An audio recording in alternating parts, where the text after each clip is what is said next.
Nampak tak? Cantik. Assalamualaikum, hai semua viewers. Okey, hari ni Kak Zaidah nak share resepi gulai lemak ketumbar. Kita nak tumis ni serai yang kita dah titik, daun salam. Saya lengkuas ni saya ketuk je ya. Saya tak blend. Kemudian daun kunyit. Kita tumis sebentar. Kita nak kisar ni puan. Bawang besar, halia, buah keras, bawang putih, lada merah, lada hijau.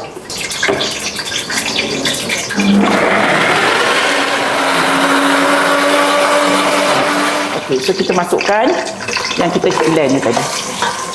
Tumis sampai dia pecah minyak. Okey, ni kita biar sekejap, dia merecik, jadi saya tutup sekejap ni. Okey.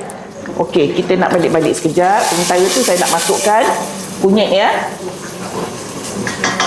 Kalau nak pakai kunyit serbuk pun boleh juga. Cuma kalau dikira khasiat, lebih khasiat kalau kita pakai kunyit hidup.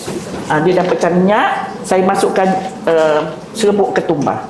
Kalau puan malah nak jadikan serbuk, ketuk-ketuk lebih kurang pun tak apalah, ya.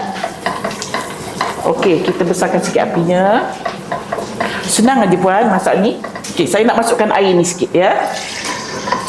Ini kalau cara masak macam ni. Kalau puan nak masuk ayam mentah, jangan letak air dulu. Masa dah tumis, dia dah pecah minyak, masuk ayam mentah dulu. Ayam mentah pula. Ayam fresh. Ayam mentah ni nampak tak sedap lah sebut. Ayam fresh. Masuk dulu, balik-balik, api besar, lepas tu tutup, tuyuk sekejap. Lepas tu balik-balik sampai lebih kurang 3 minit macam tu. Sehingga ayam tu dia bertukar rupa. Daripada kita masuk tadi dia merah kan, dia macam kembang sampai dia macam kecut sikit. Baru puan letak air. Okey, kita nak masukkan garam. Saya masukkan garam sebelum kita masuk ayam. Jadi dia garam tu dapat gaul, dapat hancur dalam tumisan kita ni lah. Now kita nak masuk ayam semua.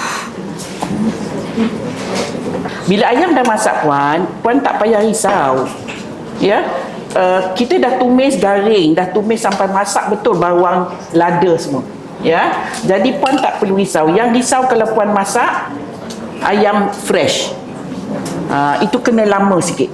Ayamnya kena tenggelam. Okey, kita balik-balik sekejap. Nampak ya? Okey, saya nak masukkan air asam. Air asam Jawa. Kita masukkan santan.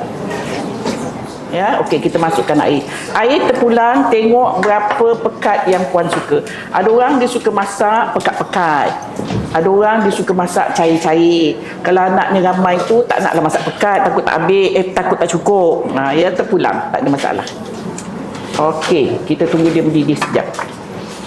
Alhamdulillah, dah pun siap resepi kita hari ni, iaitu gulai lemak ketumbar buat tetamu Kak Zaidah. Untuk perempuan di luar sana, selamat mencuba.